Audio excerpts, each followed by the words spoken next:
Good morning or good evening, whatever time you may click upon this video. I have just received my first annual performance review at work, and it was the first occurrence of ever having been graded as an exceeds expectations. And this may not be a big deal to some, but this is a huge deal to me because it is the culmination and the sort of closing of a chapter wherein it was years and years of prayer and hard work and focus and discipline. And along the way, of course, there were times when I wouldn't be focusing on the correct things, right? I would be lingering off the path, or I'd be doing a side quest basically. And then I'd run into this big monstrous dragon behind me or in front of me or behind me if I felt something was chasing me, right? Anyway, I would go off on this side quest and I would spend all this time there because I felt that this is what God wanted me to do. And then I'd have to, learn my lesson, get punched in the face and then revert back to the main path, right? Which the only way to do that would be to continually seek God's correction and counsel daily, which is what I've done. And I just wanted to come on here and talk about how now that this chapter has been closed, where is my mind now? And where is my focus? And I really wanted to speak on the subject of focus a lot because I'm still in Matthew chapter 6 of the Bible.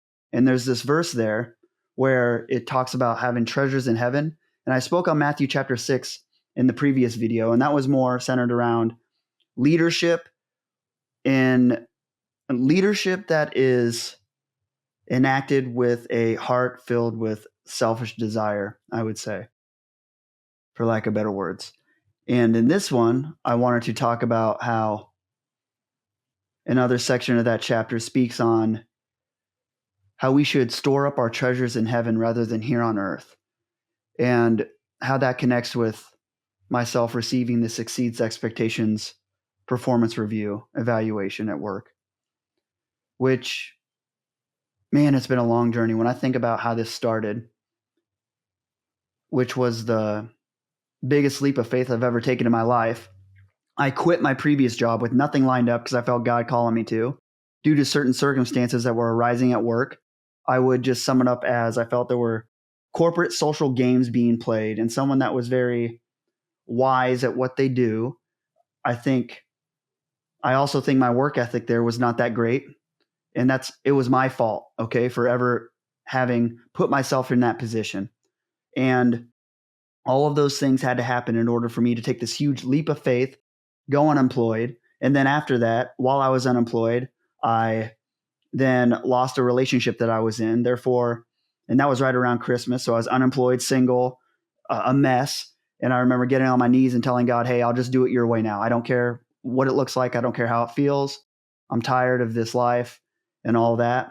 And so he aligned the stars in order for me to get my current job now, which what I do is I'm an application developer for a legacy system, which would be like the mainframe, right? You see like green screens on movies and stuff, or the green screen as in, I don't know if you're into retro wave type of EDM music. It harkens back to the time of the 80s when computers were first coming around. I help write, maintain, and fix programs that are responsible for credit cards, the processes that make your credit cards work, and like carrying transactions from one account to another account, right? And that's not really, I wouldn't say I'm super passionate about the transaction world or the financial world, but what I am passionate about is I've had this dream even when I was younger, when I first started to take the internship that led me to my first job, which I left, right?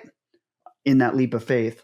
The only reason I went and decided to be a programmer for a legacy system, which if you're not familiar with the IT field, there's not a lot of mainframe programmers out there. It's a problem because our main core systems, like our government uses the mainframe and banks use the mainframe a lot, okay? And that workforce is literally passing away and dying. And so there's going to be this big, I would call it as, what would you say? I would say there's this big problem on the horizon where there's not going to be enough mainframe programmers out there to keep the current code running and maintained. All right. And so I thought, when I was in college, I wouldn't have to actually get a 4-year degree. I could take this job that I'm being offered right out of a junior college, and maybe perhaps God would put me in a position where my love for current technology and programming languages like Java, so stuff that is currently trending, I suppose you could say. If I could know both the new stuff and old stuff, I could bridge the gap, because what does interest me is that sort of the philosophical differences in the generations and the psychological differences in the workers, and having to bridge them. That's something I'm really into, right? Like, for those that know me personally, they know I'm deeply, deeply passionate about psychology and philosophy. I love those things. They make my mind do somersaults. And, well, that's kind of what took me down that road of taking a mainframe job. And then I left that job and went to my current one, which, when I interviewed for them, they said there's a little tiny chance that you could actually use your, Java programming language knowledge in the future. Okay. Way, way out there. And when I talk to my current manager now, he's like, that was probably bait to get you in, right? Because I'm really young for a mainframe programmer. The general age of one is probably like at least 45, okay, 40s, 50s. Anyway, so I've been chasing this dream of going from being unemployed without having a job at all the way to, someday all of this work that I do behind the scenes is going to pay off. And it was interesting because every single day, on average, I study the programming language of Java, which is new, and I don't use it in my job at all. But I have faith that I am going to use it someday. And I'd be studying certain current technologies on faith that I would be using it someday, because I've been praying for this for a long time. And finally, God blessed me with the scenario of modernizing the mainframe. Okay. That's what I'm responsible for now at work. That's my big initiative. I take current technology, and we're going to be moving our entire code base into something called GitLab, which, for those non-IT people, all you need to know is that it is a repository for this code, and it is not something that is old, okay, that you would see generally with the legacy system. I was so blessed by getting that responsibility, because I'm the only one that can do it, really, in my company generally. I actually am, I think, the only person that can do what I do in my company. And God has aligned all of these stars for me to really shine, okay? He has shifted things in my life, and it hasn't been painless. It has not been painless. There's been great suffering in it. There's been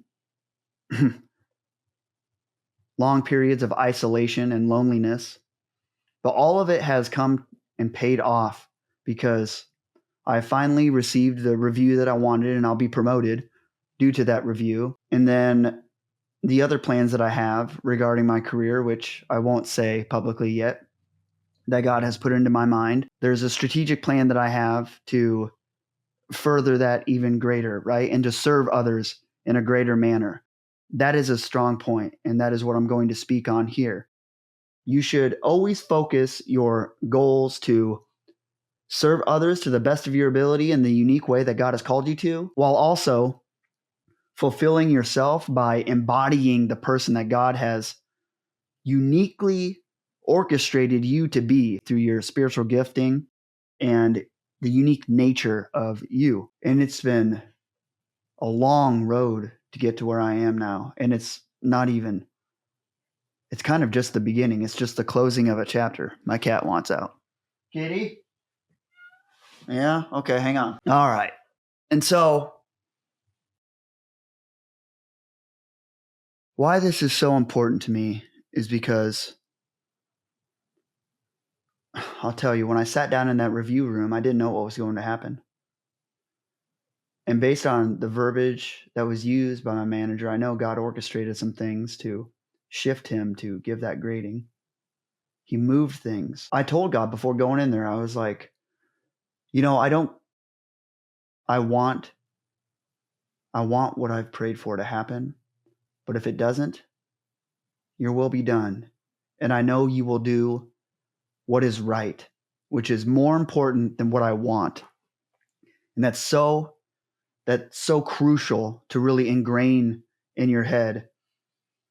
It's just like all of the things that I've had to do in order to get to this point in my career, like losing my job or working at a company that had a pretty sketchy reputation at the time, leaving that place and going through the type of micromanagement that the leaders there are called to enact upon their employees. Going through that allowed me to really appreciate the job that I have now and the flexibility I have now, to the point where it opens me up to serve others in a selfless manner that I wouldn't have been able to even dream of until I had gone through that suffering.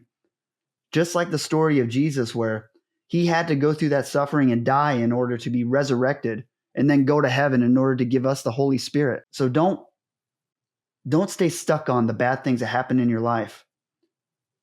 There will be a time that you are grateful for it. If you choose to go forward and execute the things that you seek God's guidance in, you should always go to God first, which will bring me to finally what I want to speak about today when it comes to having your focus on the treasures in heaven. It was amazing as I was reading this chapter again. Jesus in Matthew chapter 6, I'll start from verse 19.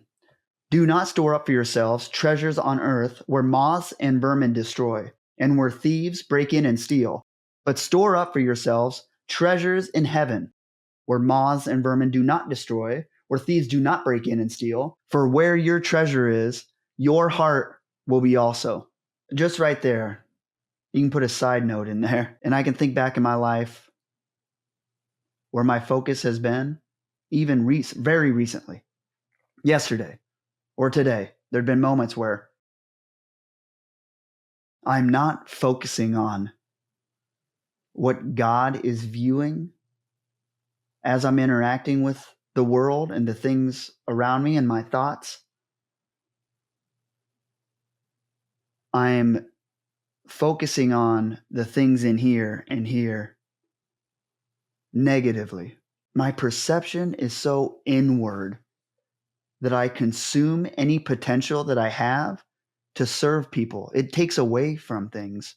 I can get into this endless downward spiral into hell and self-deprecation just from a negative thought coming to me, because I have ADD and I've suffered from anxiety a bunch. I remember I heard Jordan Peterson talk about it one time, where you can take the brain image of someone that suffers from a negative sort of neuroticism and someone just completely focused on themselves, and it doesn't look any different, because having your focus be completely inward causes you to worry and be anxious about everything. And I'm sure everyone has felt a time where they're worried about what other people are thinking of them. And then if they really take a step back and look at the moment again in the future, they'll probably come to the realization of no one cares.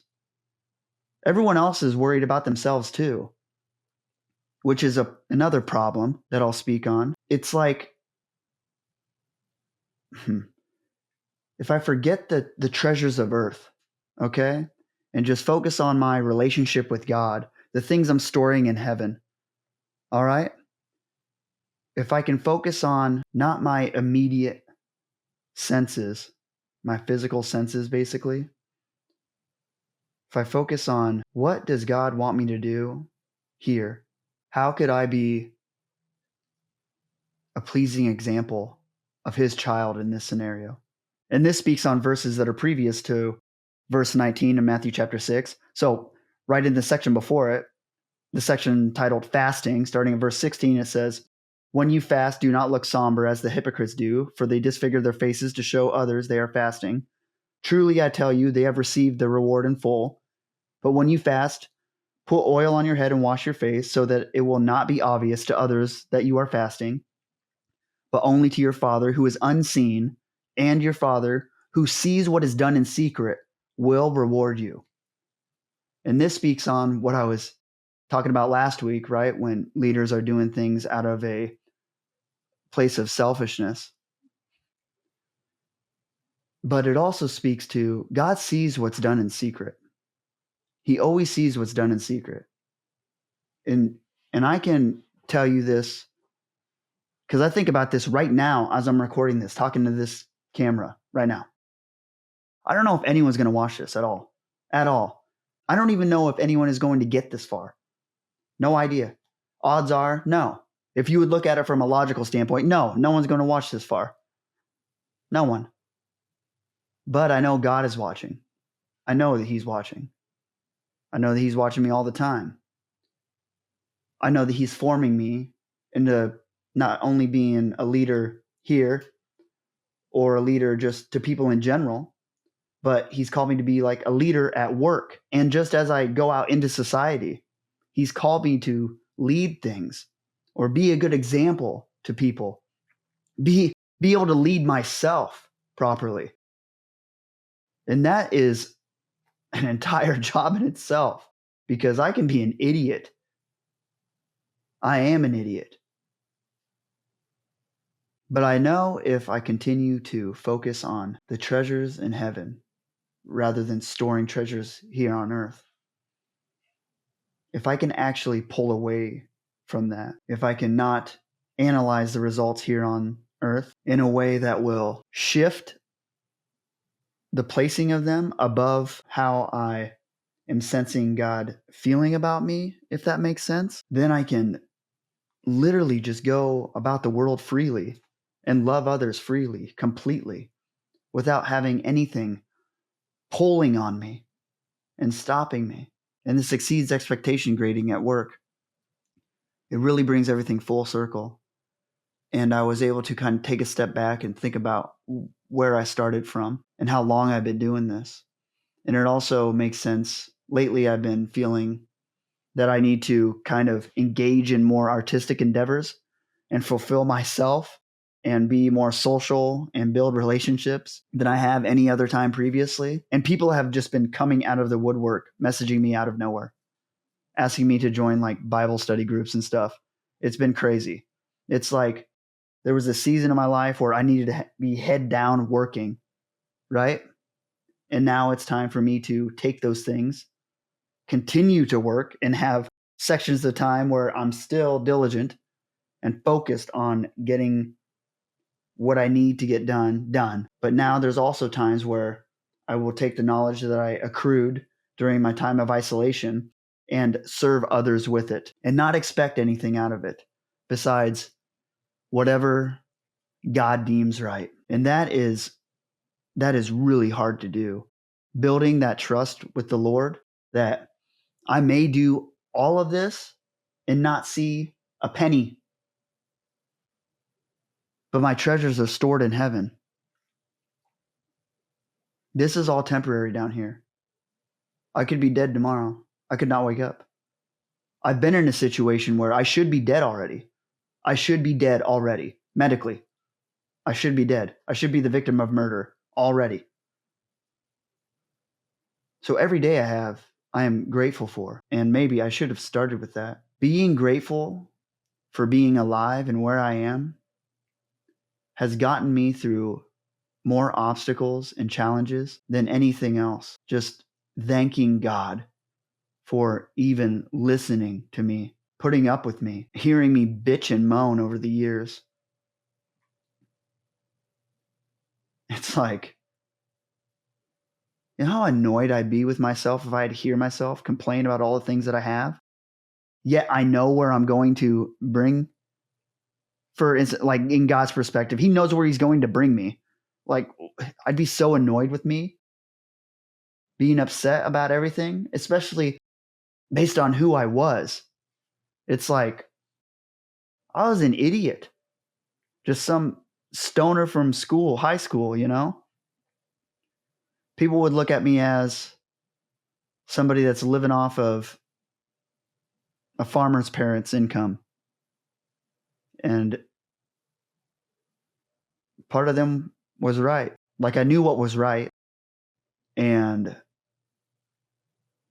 I did appreciate it, yet at the same time,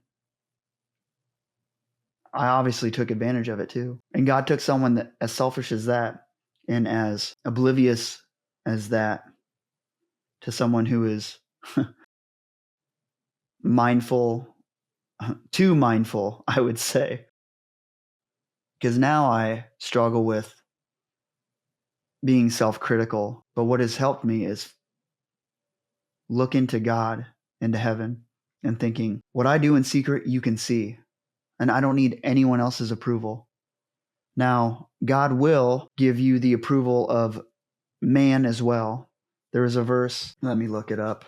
Jesus was good with man and God. Luke 2:52, which actually was part of my teaching today for the 4th through 6th graders at Life Church. It says, as Jesus grew in wisdom and stature and in favor with God and man. So God will do things that'll give you favor with man as well. But you should first please God. You should first look to heaven.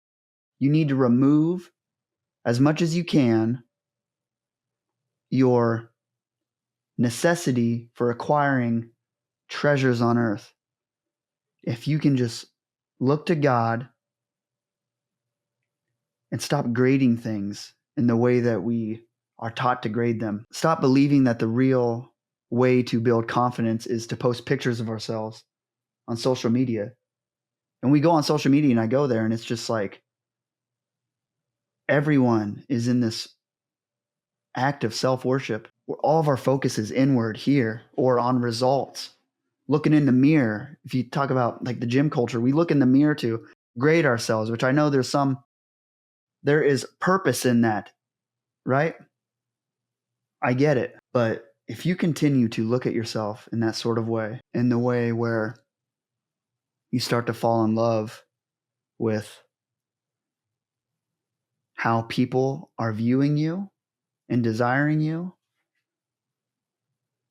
due to the work that you've put in, that will start to twist something that started off as a very noble venture into something that is malevolent and evil, and it will leave you hollow and empty. So when you look at yourself and you think, where is my focus throughout the day? How do I go about my day and think about the heavens of earth? And I'm going to tell you from experience, it's really hard, especially in periods where you feel that God is silent. It's so hard. It's so hard. And I'll tell you, it's kind of harder when God isn't silent. Like when you see signs everywhere, yet you're still suffering in one area of your life and you're like, why is everything else going great? But you're still letting me suffer over here. I would tell those who are still suffering, which everyone is suffering in some way, if it isn't healed yet, if it isn't resolved, God is still doing something through it, or God requires you to still have that issue in order for him to form you and mold you, or maybe be an example for others to look to. For instance, what's that motivational speaker's name? Is Nick Vujicic or something like that? He has no limbs, arms or legs. And I remember a period in my life where I seen him speak one time and it pulled me out of something that was very bad. I wanted to end my life, and while I was thinking about it, yeah, I didn't want to live then. But I seen this guy and I was like, if he can be positive, if God can do something through him, then what I'm going through now isn't really that bad. And I can continue forward and I can embody something that's greater than just a person, a symbol, a sort of standard bearer for God, right? I can be the human exemplification of that. So that taught me that tragedy can be beautiful with the correctly postured heart and with the help of God. You can use tragedy to fuel your serving of others. And this also brings me to another verse that was in Matthew chapter 6. In Jesus' prayer, he gives a prayer within Matthew chapter 6. And it goes like this. It says, This then is how you should pray. Our Father in heaven, hallowed be your name. Your kingdom come. Your will be done on earth as it is in heaven. Give us today our daily bread, and forgive us our debts, as we also have forgiven our debtors. And lead us not into temptation, but deliver us from the evil one.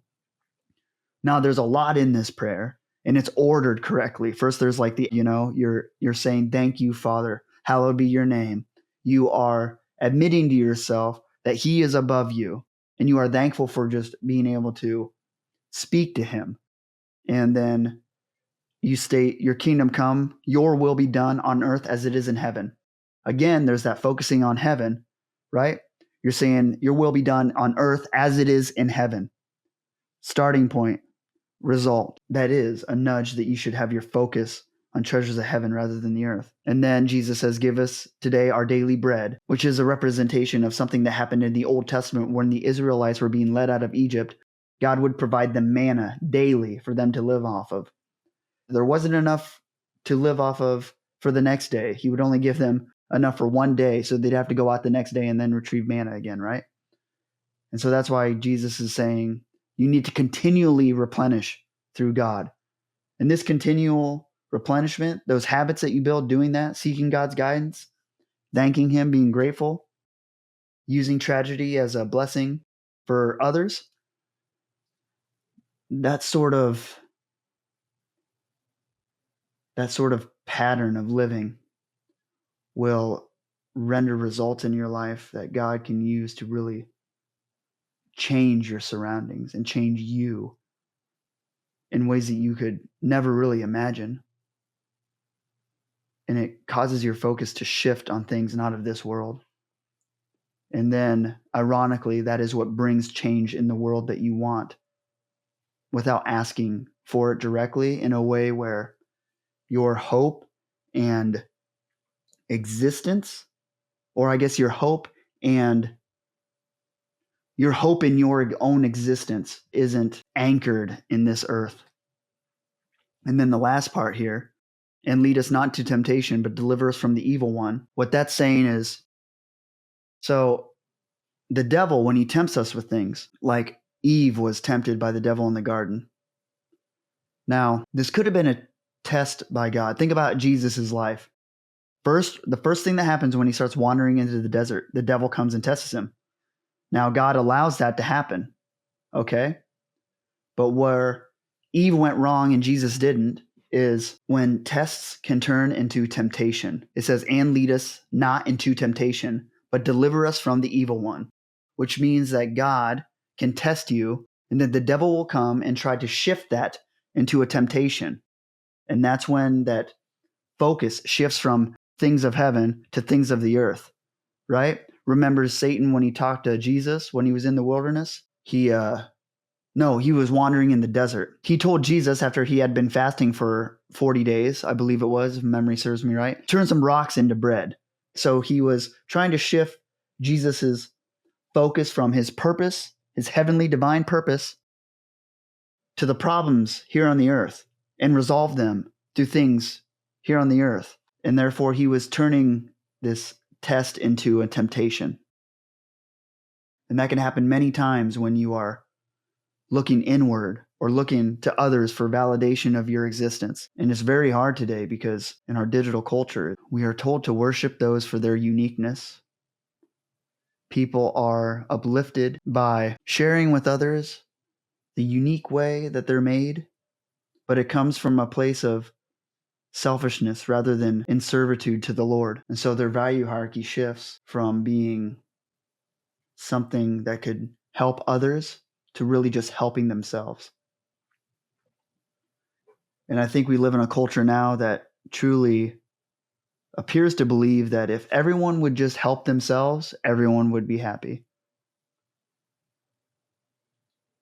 And look where that leads you. It leads you hollow and empty. Everyone knows that when you serve other people, there is like an uplifting type feeling. And it'll cause a chain reaction for others to serve even greater than you did them, because they know how much that helped them if you do it in a selfless manner. So I'm going to end this here with this thought. Think about, Where is your focus from hour to hour? How do you analyze if something is a positive result or a negative result? Are you grading that in accordance to your own understanding and how you are trying to accumulate treasures here on earth? Or are you trusting God to see what you do in secret and you are storing your treasures in heaven in order for you to embody something greater than you would ever be capable of doing by yourself? Focus on what God has for others through you today. I'll see you in the next one.